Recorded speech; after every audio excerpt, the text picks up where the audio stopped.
Hey guys, welcome to another episode of the Chad Prather Show. It is June 26th, 2025. Oh my gosh, I can't believe the year is halfway over. It is a Thursday headed into the weekend. It has got some big stuff going on. Look at these tired eyes just from bringing you the news that you need to hear.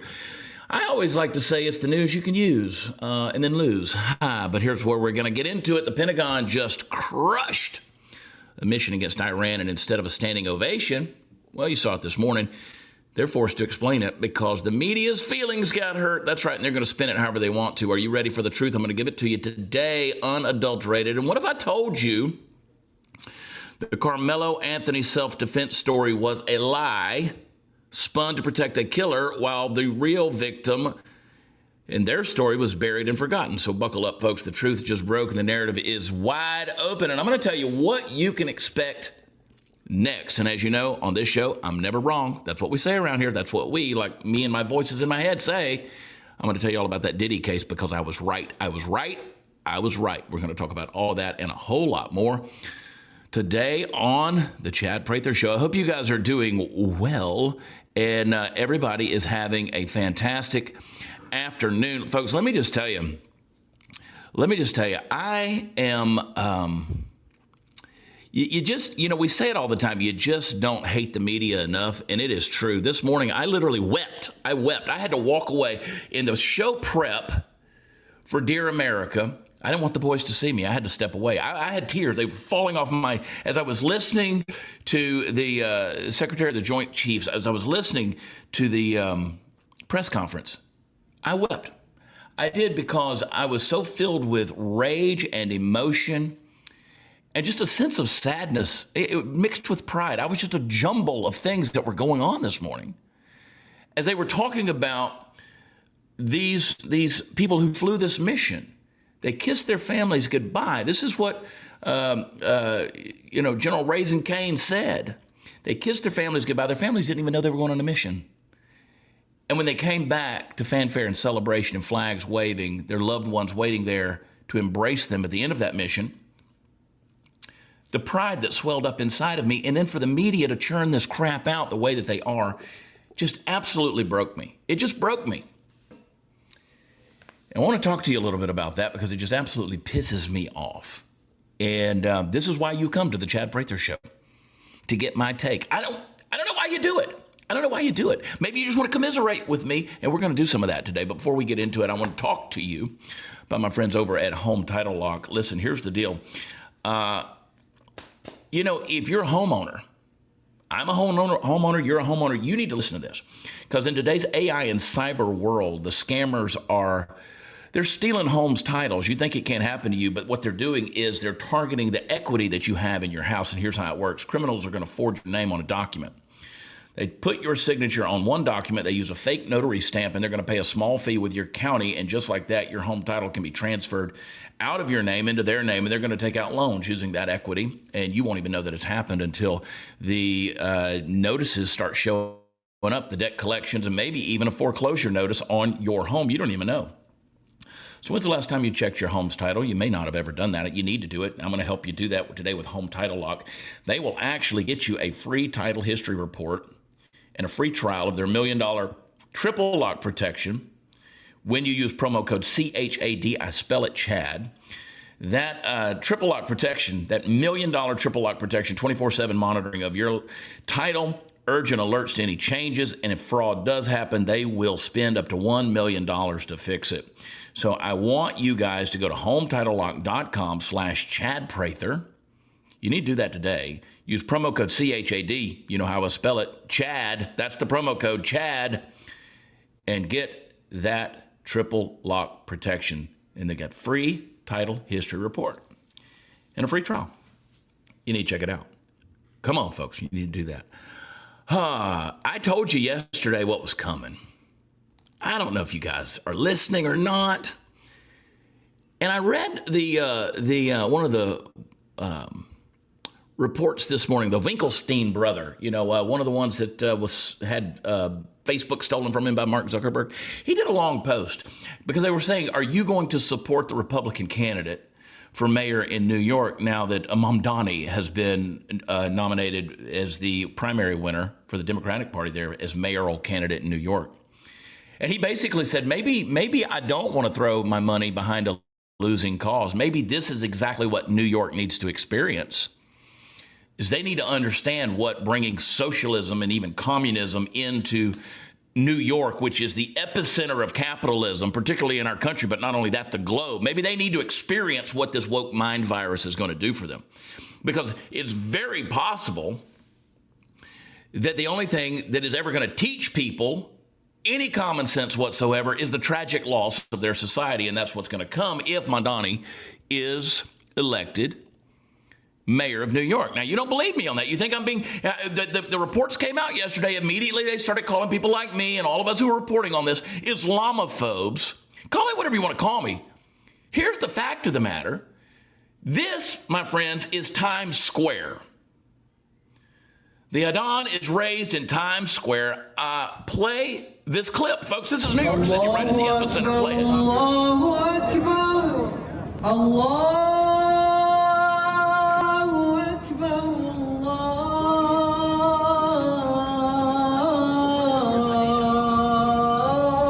Allahu Akbar. Ashhadu an la ilaha illa. Thousands of Muslims in a call to prayer. Let me just say, folks, there is no way, while you're watching this, I want this to sink in to you. We played for you the clip yesterday, how the Muslim Brotherhood back in 1990 said that they intend to enforce and impose Sharia law in the United States. Assimilation is not their goal. If you think this is just another expression of peaceful worship, let me just tell you something. This is asinine. There is no way Christians by the thousands would be able to assemble in the middle of Times Square, shut everything down like this, in the crossroads of America. There's no possible way that would be allowed.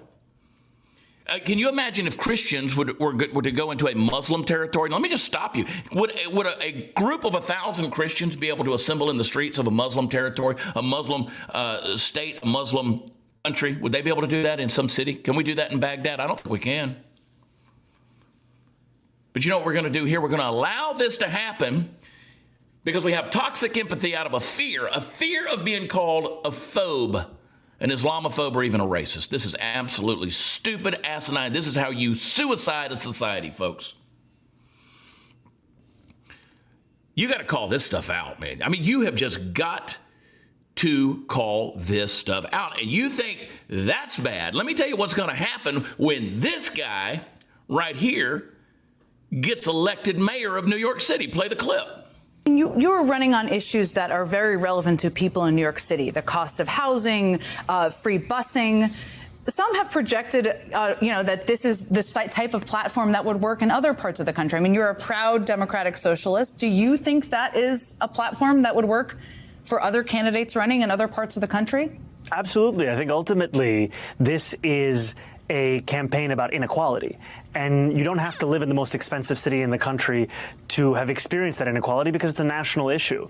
And what Americans coast to coast are looking for are people who will fight for them, not just believe in the things that resonate with their lives, but actually fight and deliver on those very things. And part of how we got to this point was through the endorsements of Congresswoman Alexandria Ocasio-Cortez and Senator Bernie Sanders, who've been leading this fight against oligarchy across the country. And I think that in focusing on working people and their struggles, we also return back to what makes so many of us proud to be Democrats in the first place. You're running on issues that are very absolute Marxism. I remind you guys of this little picture right here of Peppermint Patty there. There she is wearing, a little, looking all Stalin-esque there. That's actually outside of the White House. Remember when that picture was taken? Remember that? Yeah. Got that little Russian star with the sickle and the hammer right there on her forehead. So she's loving it, I'm sure. These people absolutely live in an elite little bubble. They don't understand when that thing pops, the tragedy that's going to happen. You need to go back and watch yesterday's episode if you missed it. We did a great breakdown on this of how this guy got elected to the Democrat ticket for mayor of New York City. Absolute garbage, people. The Democrat Party's dead in the water. I'm telling you, it is. You can only wind that spring so tight before it just absolutely pops and the insanity spills out everywhere. That Pandora's box is open. New York City's in for a rough few years if that guy gets elected. So is the rest of America, because you know what? It's becoming a pattern. We're starting to see a pattern. This guy can throw together, a little oration of a few good words that sound like something that everybody's going to get something, but they're not. It's the promise of communism, and it always fails. It ends in tragedy and death every single time. It's one of those deals, as Hot Seat Todd says, that train ain't never late, baby. And communism ain't going to work anywhere. Hey, let's switch gears real quick. Let's go back to why I wept this morning. Why I wept. Because you know what's absolutely insane? The United States military, our warriors, our intelligence, our most elite operations, they pulled off a dangerous surgical strike against Iran. We're in the middle of a ceasefire. I mean, the results don't lie. They succeeded. 0 American casualties. The threats were neutralized. The message was sent, and yet the Department of Defense has to get up and not to strategize the next move, but they got to explain themselves to the freaking American media because the press doesn't like the president. Are you kidding me? That was my David Harris Jr. right there. This is where we are in America, folks. We win a mission, the Pentagon, they try to force the Pentagon to apologize for being good at its job. Why? Because military success happened under a president that the media can't stand. That's it. That's the whole reason. Thank God Pete Hegseth is the Secretary of Defense. Play this clip, please.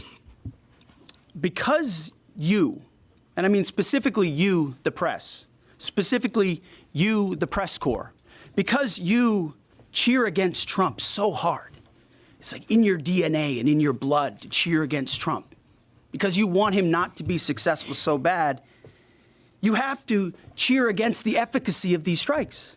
You have to hope maybe they weren't effective. Maybe the way the Trump administration has represented them isn't true. So let's take half-truths, spun information, leaked information, and then spin it in every way we can to try to cause doubt and manipulate the public mind over whether or not our brave pilots were successful. How many stories have been written about how hard it is to, fly a plane for 36 hours? Has MSNBC done that story? Has Fox? Have we done the story how hard that is? Have we done it 2 or 3 times so that American people understand? How about how difficult it is to shoot a drone from an F-15 or 16 or F-22 or F-35? Look at them. Or what it's like to man a Patriot battery. Or how hard it is to refuel midair. Giving the American people an understanding of how complex and sophisticated this mission really was. There are so many aspects of what our brave men and women did that, because of the hatred of this press corps, are undermined because your people are trying to leak and spin that it wasn't successful. It's irresponsible. Oh, yeah. And folks in this room are privy to that information because of the proximity here in the Pentagon. It's an important responsibility. And time again, classified information is leaked or peddled for political purposes to try to make the president look bad. And what's really happening is you're undermining the success of incredible B-2 pilots and incredible F-35 pilots and incredible refuelers and incredible air defenders who accomplished their mission, set back a nuclear program in ways that other presidents would have dreamed. How about we celebrate that? How about we talk about how special America is, that only we have these capabilities? I think it's too much to ask, unfortunately, for the fake news. So we're used to that. But we also have an opportunity to stand at the podium and read the truth of what's really happening. And the reality is, you want to call it destroyed, you want to call it defeated, you want to call it obliterated, choose your word.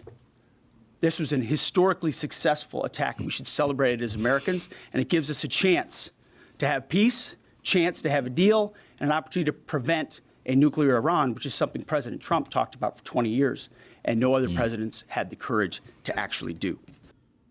Look at me. Look at me. I'm a mess. I want to run through a freaking wall. You got military precision success happening under a president that the media doesn't like. And they're going to bitch about it. That's the whole reason, because they don't like him.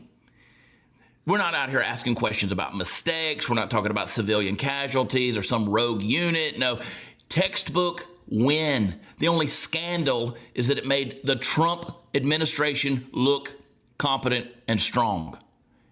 Folks, to people like to CNN, MSNBC, it's unforgivable. Whatever's left of the editorial board at the New York Times, to them, is unforgivable. And you know what? He didn't leave Fox News out either. He went after the reporter at Fox News. This is one of his colleagues. Don't forget, Pete Hegseth used to be with Fox News. Let's pull that clip up. He's going to all the highly enriched uranium was inside the Fordo mountain, or some of it, because there were satellite photos that showed more than a dozen trucks there 2 days in advance. Are you certain none of that highly enriched uranium was moved? Of course, we're watching every single aspect. But, Jennifer, you've been about the worst. The one who misrepresents the most intentionally. What the president says.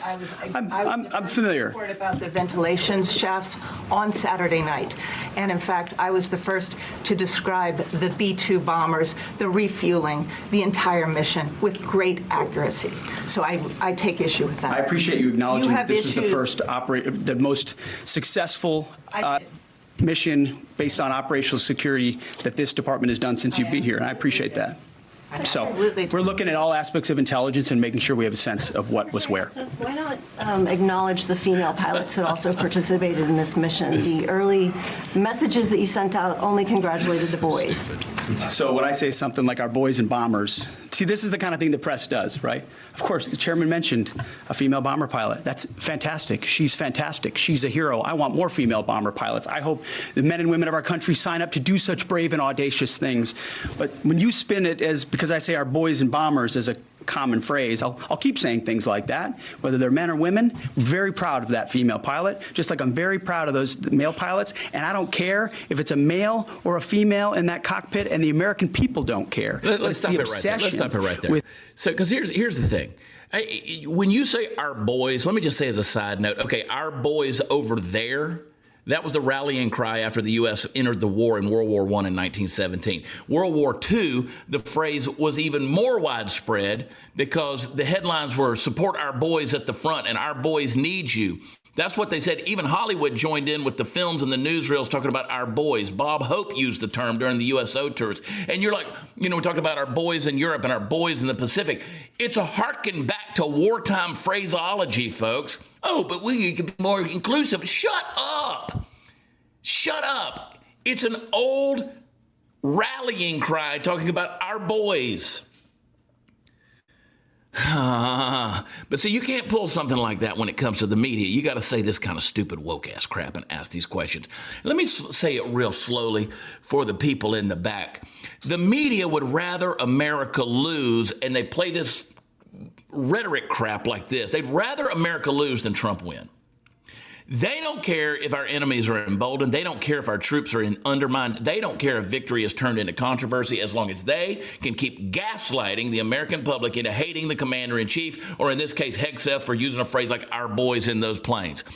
This is not journalism. It's psychological warfare against the American people on the part of the mainstream media. It's a propaganda campaign.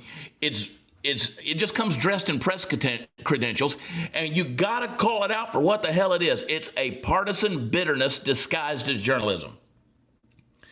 The Pentagon, the Office of the Department of Defense, the Office of the Joint Chiefs, it exists for one reason: to defend this nation, not to cater to the emotional insecurities of professional crybabies in the press pool. Every time the Pentagon is forced to downplay, clarify, respin an operation because it doesn't align with CNN's feelings or the New York Times editorial board, it sends one message to the world, and that is America's strength is conditional on media approval. Because this is a domestic and international embarrassment. It's a signal to our adversaries, our enemies, the people that want us dead.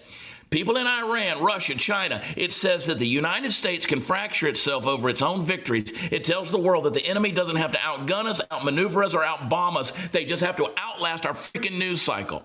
So you have these generals, operatives, and strategists are doing real work. They're in real danger. Our boys in those planes, their job isn't to be popular. It's to be effective. And damn it, they were effective the other day.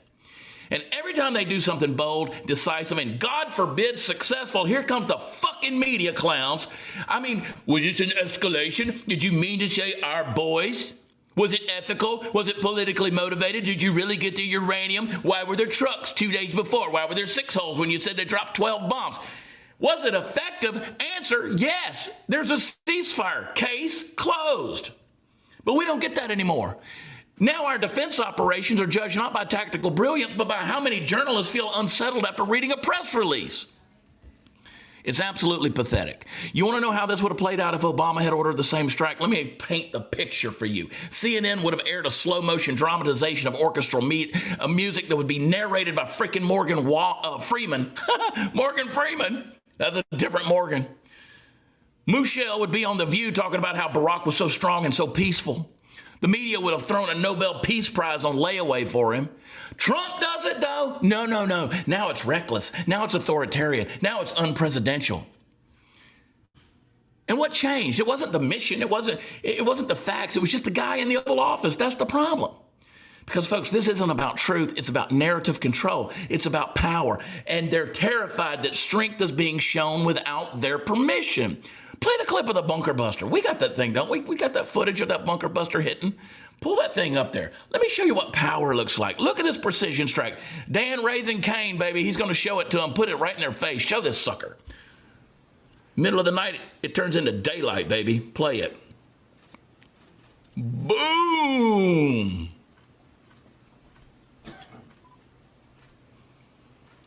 Good Lord.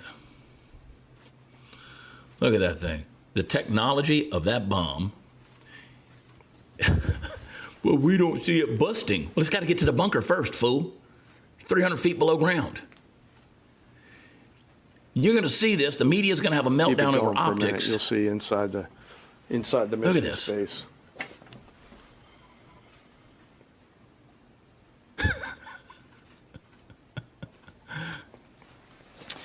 Unlike a normal surface bomb, you won't see an impact crater because they're designed to deeply bury and then function. I know there's been a lot of questions about that. All 6 weapons at each vent at Fordo went exactly where they were intended to go. A bomb has 3 effects that causes damage: blast, fragmentation, and overpressure. In this case, the primary kill mechanism in the mission space was a mix of overpressure and blast, ripping through the open tunnels and destroying critical hardware. The majority of the damage we assessed based on our extensive modeling was a blast layer combined with the impulse extending from the shock. Imagine what this looks like 6 times over. All right. See, what the media wants is for our enemies to see weakness. Raising Cain here is going to show you what really disturbs our enemies. Because while the media has a meltdown over optics of an operation, let me tell you who's watching this circus in the world. Iran, China, North Korea, Russia, they all see the same thing. They see a country that fights itself over its own victories. Rather than a celebration in the streets, we have a nation that treats strength as a sin and success as a scandal. I'm sick to death of it. Literally handing our enemies the blueprint. You don't outgun America, you just outspin it. You wait for the press to sabotage its own government and then call that democracy. This isn't just embarrassing, folks. It's dangerous. If you agree with me, float that American flag in the chat. Let me see you. The double standard is as clear as it is treasonous. Yeah, I said it, treasonous. Because under a Democrat, military action is heroic. Under a Republican, especially this one, it's imperialistic. Under a leftist president, drone strikes to the tune of 26,000 at one time by Barack Obama in 7 simultaneous nations. That would be called a necessary evil. And don't forget, he killed civilians with it. Nobody's talking about that. But under Trump, they're going to call that evidence of fascism. Do you see the pattern yet? They don't hate war. They love war. They want war. It gives them something to talk about. It makes money for the war. Well, I got words. The problem is with the media, they just hate losing control of the freaking story. And they really hate anything that makes Trump look like a competent leader on the world stage. I love it when he goes to The Hague. I love it when he stands in front of NATO. I love it when world leaders refer to him as daddy while the children are playing and fighting out in the yard. And you got the Department of Defense, our war-fighting backbone, is dragged into a PR campaign, wasting their freaking time. They didn't sign up for that. It's disgusting. And here's the truth, folks. Our troops are doing their job. Pentagon doing its job. You want to talk about how Pete Hegseth was incompetent, he shouldn't have been chosen. Thank God he got chosen, because not only did he get the job done, But he comes out and makes these people look like the shameless assholes that they are. The question is, are we backing our warriors? Please, God, tell me that we are. I think we are. Are we standing behind our men and women who risk everything while the press risks a bad headline? We need to stop demanding that our defenders get media approval before they act. The job is to win, and they're doing it, so let's let them. Is there a ceasefire? I mean, I would say the proof's in the pudding, folks. The only people that should be on the defensive are the media hacks that are undermining our war fighters. So I love this press conference. I loved it. It broke me, dude. I was fired up. I'm ready to run through a wall. Because we're not a nation of apologies. We're not a nation of second guessers and hindsight hand wringers. We're a nation of doers and fighters and finishers, and that's what got done with this job. I love it, man. Our military just pulled off a master class in precision and strength. And if it offends you, maybe you ought to ask yourself who you're rooting for, because it sure as hell isn't America. We don't need to defend our wins. We need to defend the people trying to tear them down from within. That's the media. So to the media, you don't get to redefine patriotism. You don't get to ask those questions that undermine that. You don't get to twist victories into sins, and you damn sure don't get to lecture our heroes from the comfort of your echo chamber sitting there in an air-conditioned building in the Pentagon. God bless our troops. God bless the truth, man. God bless the men and women that pull this off. God help the fools that are trying to shame us for being strong. All right, I'm breathing. Let's talk about Karmelo Anthony, Frisco, Texas. Austin Metcalf's accused killer needs support fighting white supremacy after murder indictment. That's the spin. Yep. They told us it was self-defense. They told us it was a tragic misunderstanding that happened at a track meet inside of a tent between two boys that just got into a little skirmish. One of them ended up dead with a knife in his heart. Then they told us not to rush to judgment. Well, guess what? The facts finally caught up. They didn't just whisper. They screamed, folks. Karmelo Anthony. No, not the NBA guy. The teenager from Frisco. They just upgraded his indictment to first-degree murder. While the family of Karmelo Anthony's consistently launched into, as you read here, more racial tirades after all of this stuff, they've upgraded it now. The information came out. Let's talk about that for a minute. When you talk about upgrading to first-degree murder, folks, that's premeditated. That's not heat of the moment, not a scuffle gone wrong, not self-preservation. That's murder that is intentional, that's calculated, and it is cold. And they're going to run headlines like this: Austin Metcalf's accused killer. His name's Karmelo Anthony. Accused killer. Needs support fighting white supremacy after murder indictment.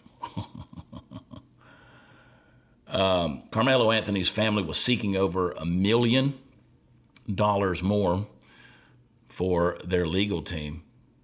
They have raised, I think, if memory serves correct, over $500,000. And this was a hijacked narrative. Let me unpack for you how that narrative got hijacked. Now, there's the goal right there, $1.4 million. Let's round up. They've raised over $538,000, okay? This story has been buried. I don't know if you realize this or not. This story's kind of been going on. And the spin factory underneath, man, they don't know what to do with this thing. But now the truth is coming out because from day one, the media ran interference. You know how it goes. You got a tragic event. You got these confused teens. And here comes the carefully crafted sob story. He was scared. He was bullied. He felt threatened. I mean, how many of us got attacked online for asking questions about this deal because we said, what happened inside of that tent? It became a racially motivated thing. He was probably being, cornered and he had to fight his way out. They painted Karmelo Anthony as a misunderstood youth who just happened to have a knife at a school track meet and just happened to put it in another teenager's chest. And if you questioned that narrative, you were judgmental. If you wanted answers, you were hateful. If you supported the victim's family, well, then you were a bigot. You were a racist. It was classic playbook, folks. And this is the kind of crap we got to start calling out. Because here's the thing, reality doesn't care about the optics. What happened freaking happened.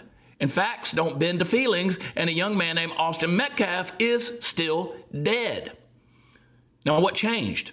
Because I want you to remember,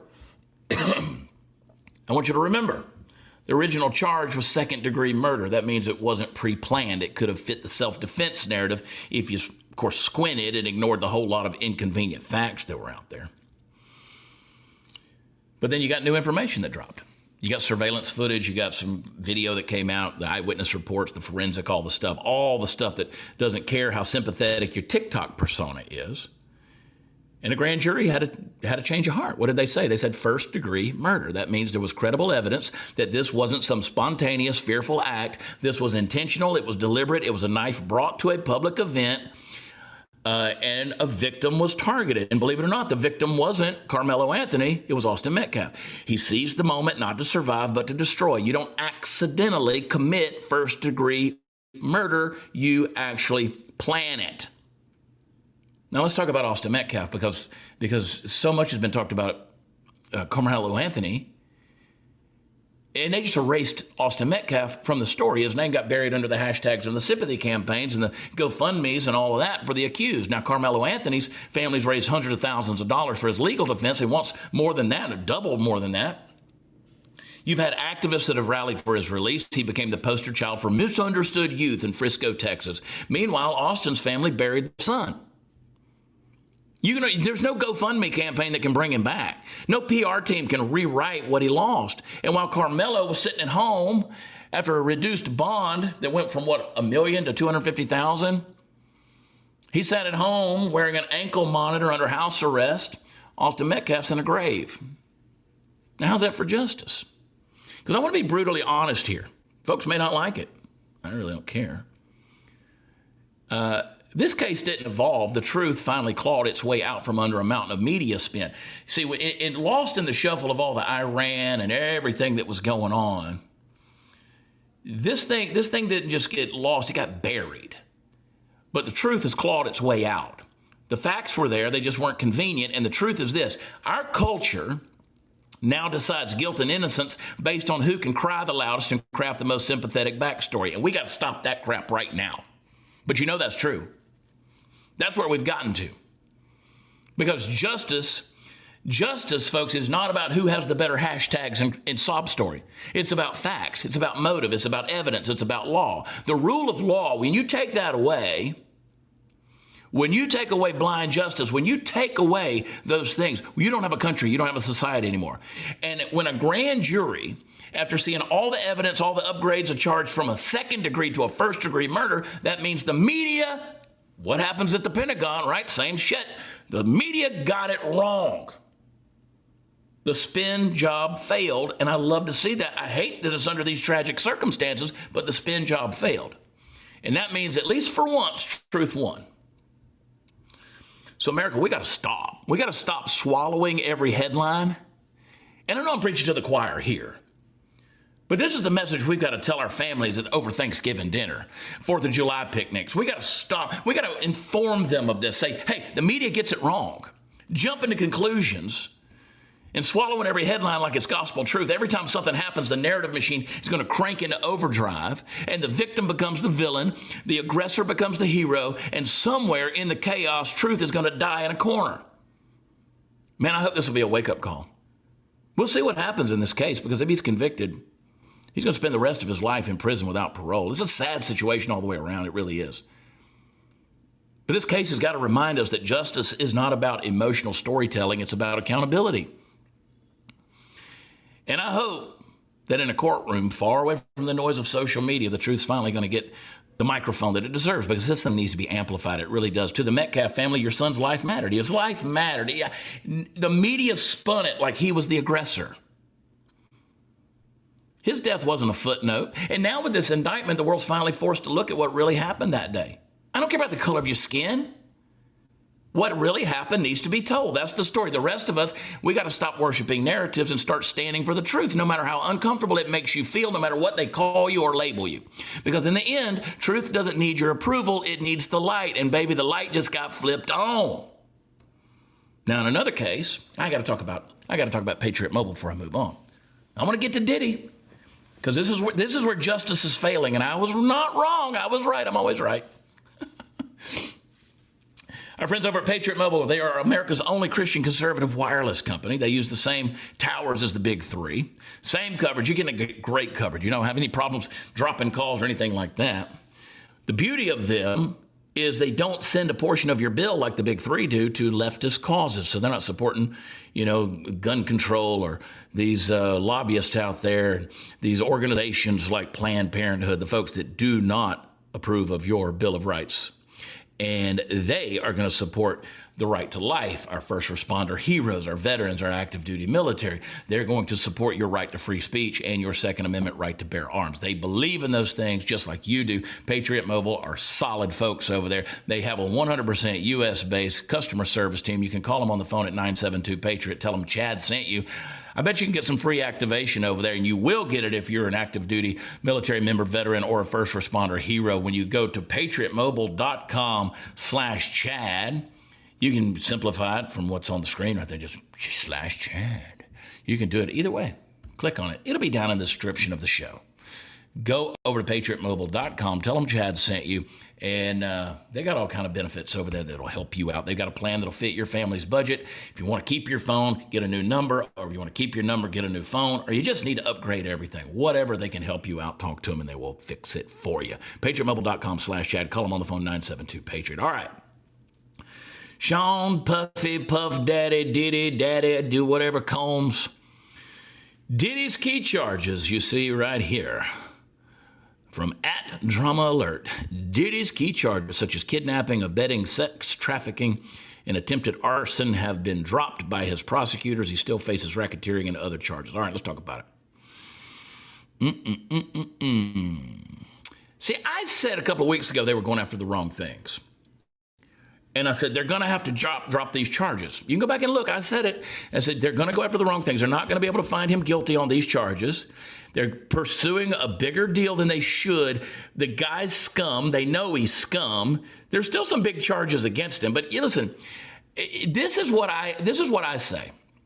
They got so deep into this case, and I think the prosecution just got stage fright here. It was too big for them because that's what we're watching unfold with this. I truly believe this because here we are. We're getting to the closing arguments. You got weeks of explosive testimony from over 30 witnesses. Federal prosecutors have now made the move to drop several of the most attention-grabbing predicate acts in their racketeering conspiracy case. As I said, attempted kidnapping, attempted arson, aiding and abetting sex trafficking. They're gone. They dropped them, scrubbed from the official jury instructions. Do you know why they did that? They did it because, according to them, it was all about, quote, jury clarity. Now, I'm not going to tell you, I'm not here to say that legal strategy doesn't matter. I get it. And maybe they were smart. They'll get him on something. But I wish they were going to get him on all of it. But I think they were pursuing the wrong things in all of this. So now, in the name of jury clarity, they're dropping certain charges and allegations. But I think now it's going to confuse the thing. It's going to be even more muddled. Because they bit off more than they could choose at the very beginning. And now they've gone, however far in this thing that they've gotten. And there's going to be confusion now. Because if they're dropping charges, well, the charges that are still there, will they stick? And I get it. Jury instructions can be complicated. You know that. The government wants to land a conviction, and that's fine. But let's not pretend that this wasn't also a retreat from the full truth. See, this case, folks, this is not just about one moment of misconduct. This is about a pattern. It's about a system. The allegations have been laid out to paint a picture of a guy who was using his wealth and his status like a sledgehammer to control, intimidate, isolate, and abuse people. This is gross. And the prosecution's own witnesses describe druggings, emotional terror, professional ruin. They tied Diddy to arson threats and forced confinement. One man even claimed that Diddy ordered him to blow up Kid Cudi's car. They're dropping all of that. That's not part of what the jury's going to legally weigh in on. It's just background noise. It's gone. Because they didn't want to confuse the jury with too much criminality. I mean, that's why they were there, right? But they don't want to confuse the jury with too much criminality. And I'm sorry, if your RICO case is so complicated that the truth becomes inconvenient, you're not just streamlining, you're gutting the gravity of what's at stake. And this is where we have to call it what it is, folks. when a prosecutor, and I'm no legal expert, this is just my observation from the outside. Who am I to even talk about it, but I'm gonna. When you got a prosecutor, and you see this clip right here, I mean, you see this right there on X. This is from my buddy Mike Engelman at Real Hickory. How was James Comey's daughter?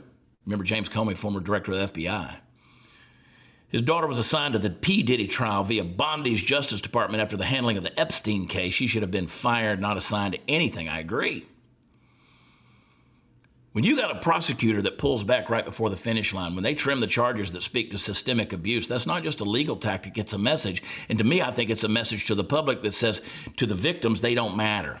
It says we're going to go after the low-hanging fruit, not the real rot. We're going to leave that out if it starts to look messy. This wasn't about arson. It wasn't about kidnapping. These dropped predicates were, they were connective tissue that showed how deep the alleged control went, how fear was weaponized, how abuse wasn't a one-off. It was embedded in a culture that was surrounding this dude. And people say, well, I think Diddy's just a scapegoat. He's probably a low man on the totem pole, whatever. And I agree. I think it goes far deeper than Diddy. And yes, Diddy is still on trial for sex trafficking by force. I don't think they're going to make that stick, honestly. I don't think they're going to. I hope I'm different. I hope I'm wrong. I hope I'm wrong. He's still there for racketeering. He's there transporting women for prostitution. None of that's changed. That's the heart of the case. You know, that's the heart of the case for them now. And I think that heart's still beating. But if the prosecution really wanted to expose the entirety of the disease, they just told the jury, let's only focus on some of the symptoms. It's just gross, man. I don't want to say power protects power, but it does. I mean, you see with this post right here, James Comey's daughter. I mean, yeah. You know, in a case like this, where the allegations speak to decades of unchecked privilege and silent suffering, we need some prosecutors that just don't blink. And I understand, guilty is one thing, but being guilty in the court of law, that's something else. Because this dude's gross. It may be as smart on paper, but to the public, to the survivors, it reeks of something else. It reeks of fear. And I don't want a justice system that gets afraid because they want the victory. Not when the victims had to be brave to speak up about it. That's the thing that bothers me. They ought to bury this guy. Absolutely bury this guy. Well, we had an insurrection at the Capitol yesterday. I don't know if you guys saw that or not. I mean, let's call it what it is.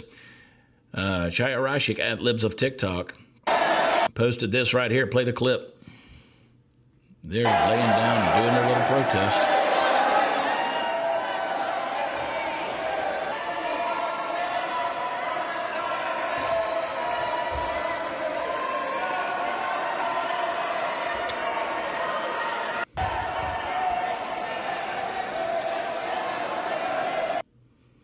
I mean, did anybody get shot in the throat? Did anybody get beaten to death? I mean, what happened here? I mean, was there, where's the Capitol Police? They didn't come out with guns blazing? Are these people going to go to prison now without a charge? Are they going to go to prison and be put in solitary confinement for 18 months to 2 years without anything being leveled against them, without even being declared guilty? Are they going to suffer the same consequences as the people of January 6th? I mean, after January 6th, when people were coming home and getting off an airplane, they were getting arrested with no-knock raids for taking a piss on a tree a quarter mile from the Capitol building. Just because they were there, phones were being triangulated everywhere. I mean, everybody was getting called. People were going to prison when they weren't even freaking there. What's going to happen to these guys? I can tell you what's going to happen to these guys. They spent the night, they got booked, they got a mugshot, and they're going home. Watch and see. Pisses me off, man. Just the inequality. You want to talk about equity? Yeah, just the inequality of the justice system in this country is ridiculous. And you won't hear any more about this. You won't hear any more about this. This is by their own definition. This is a freaking insurrection, right? Let's do a little update on Doge. What is going on? Are we still saving any money? Doge just terminated 312 government contracts with a ceiling value of $2.8 billion and a savings of $470 million just in the last week. That's Libs of TikTok. Notably, 268,000 professional and management development contracts for an entrepreneurship course at Harvard University and 485,000 USAID contract for senior general development advisor at USAID Madagascar, because I know that's what You like to move it, move it. I know that's what you guys were thinking about was being important in your life today, what's going on with the Senior General Development Advisor at USAID Madagascar. So Elon may be gone, but Doge keeps up the fight, keeps digging out the fraudulent spending, the waste, and the corruption. I like to see it. And, of course, Senator Kennedy, always the one with the so eloquent. He's going to expose the aid to Uganda. Play the clip. This is awesome. $0.5 million to lesbian, gay, bisexual, transgender, queer, and intersex advocacy in Uganda. Aren't you? Yes, sir. I can't believe we're arguing about this. I can't believe we're arguing about this. Oh, boy. PEPFAR, we're not denying life-saving care to anybody, are we? No, and $10 billion would remain for that funding. He kind of looks like a lesbian, doesn't he, Senator Kennedy? $5.5 million to lesbian, gay, bisexual, transgender, queer, and intersex advocacy. Where? In Uganda. That's right. That's at Doge News. That's what's important is who's a lesbian, gay, bisexual, transgender, queer in East Africa. That's. Can somebody loan me $5.5 million? I'll pretend to be gay while it's June. Oh, man, oh, man. And this is some good news. The Supreme Court has ruled 6-3. It's always those three. It's always those freaking three. This is our friend Eric Doherty. They are banning Planned Parenthood from Medicaid getting taxpayer dollars. It's open season on Planned Parenthood. Every red state follows suit. I believe it. The abortionists lose again. Jackson, Sotomayor, and Kagan are in dissent. Of course they are. It's always the same three. Always the same three. The decision specifically centered around whether there is a right to sue over this exclusion. Supreme Court says no, there is not. That's a victory, folks. You know, there's some things to look at in our country right now that there are going to be people who say, "Oh, women are losing again." No, you shouldn't have the right to have Medicare funding behind an industry, behind an organization, behind a company. Call it what it is. That their main business, to the tune of billions of dollars a year in profits, is murdering unborn babies.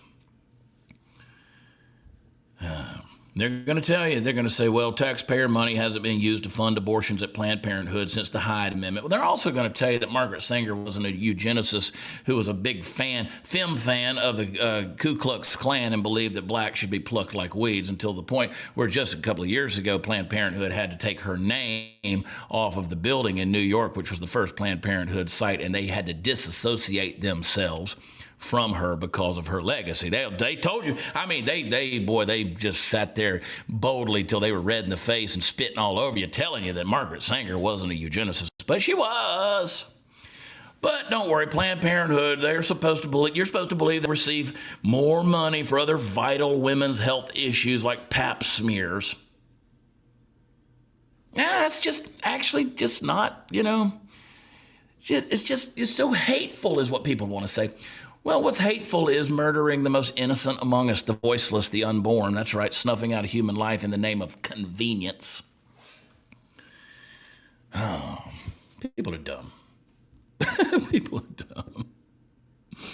Well, we got to be able to get our birth control. You can get your birth control. Let's put the eugenicists out of business. Let's put them out of business, man. Can't stand Planned Parenthood. Billions of dollars they make off of abortions every year. Life matters, folks. All right. Oh, boy, howdy. Good stuff. Producer David, did we leave anything out? I want to remind you guys about our friends over at HomeTitleLock.com/Chad Prather, as well as PatriotMobile.com/Chad. Call those on the phone at 972-PATRIOT if you want to.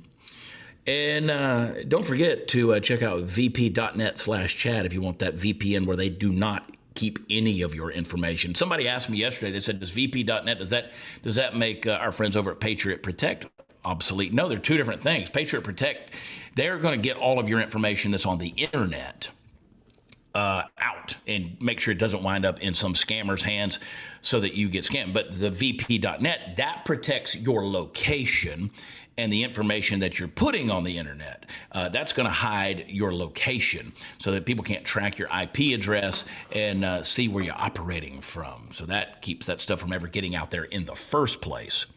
So, see, once the stuff's out there, you need Patriot Protect, and you do need them. But to stop it from getting out there in the first place, you need vp.net/Chad. Are you confused, Chad? Well, we all are, and that's what the scammers want. They hope you are confused. All right, guys, don't forget, follow me on all socials, @WatchChad, and then the unseen brains behind this whole operation, my dear friend David Medina. Follow him @DavidMedinaPDX. He is the producer of this show. Follow him on all of his socials. He just threatened me a little while ago. He did not even here to defend himself. Yeah, he can hear me, but he's not talking.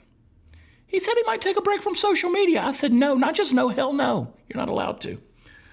Pray for all of us, man. We're tired. I know we all are. I'm talking about you. You're tired too. You're tired of getting bombarded with the craziness and the insanity, but we're here to spin it back in the direction of truth and get this train back on the tracks, folks. That's what we want to do all the time. And I hope that you will share this episode with your friends. You will subscribe to Rumble and YouTube and all the other places. Go to where podcasts are offered, particularly Apple Podcasts. Leave us a 5-star rating because that's what we deserve, and a review. I don't care what you say. Just say something, then leave a hard comment. Some of you smart asses got down there and just typed hard comment. I don't care. Type hard comment. Type hard comment. And that's the one down below the video. Click the thumbs up, the like. There's so many obligations you have. So many obligations. And you can go over to prathertees.com, get some of those clearance T-shirts and hats that we've got left because when they're gone, they're going to be gone for good. And we're cleaning out that distribution center as we speak. I say we, like I'm doing it. I'm not. But thank God for people like Party Foul Steve and Cindy over there getting it done. Pray for us. We're praying for you. Thank you for being a part of the Chad Prather Show family. Don't forget Hot Seat Todd's coming up in an hour. And the Dear America program will be back tomorrow morning, Friday morning. I'll be back in studio, Lord willing. I'm going to get on an airplane and go home. I love you guys so much. God bless you. Thank you for participating and having a good time with us. Oh, don't forget, join Make Wellness. Right now, if you go over to my website, if you go to watchchad.com, at the top, there's the link for my Make Wellness. You can become an affiliate. You can join us, but the good stuff is out. What do I mean by that? It's the tropical hydrated. That's the stuff that got me addicted to Make Wellness. Those electrolytes are delicious, but they're only here through the end of the month. So you can get the 3-pack right now. You buy 2, you get 1. Go over there and check it out at watchchad.com, right at the top of the homepage. All right, guys, I'm going to jump out of here. Pray for our country, and we'll talk to you tomorrow. I love you. God bless you. Talk to you then. Bye. Hey, guys, welcome to another episode of the Chad Prather Show.